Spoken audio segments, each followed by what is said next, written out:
Mahal kong Pilipinas. Maganda ka naman eh. Inabuso ka lang talaga ng mga taong nakala mong aalagaan ka. Mga taong nanumpa ng katapatan sa'yo, na pagsisilbihan ka.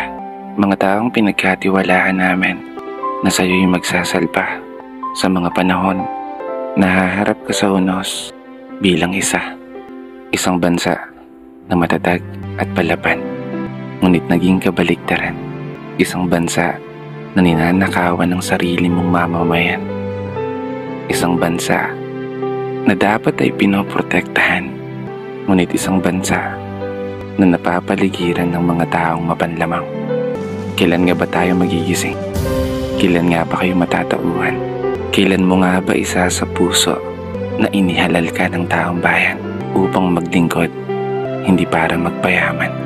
Upang magsilbi, hindi para maging gahaman.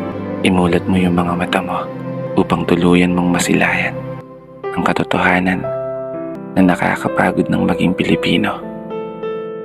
Nakakapagod ng maging mahirap sa isang bansang inakala naming iingatan mo. Mahal kong Pilipinas.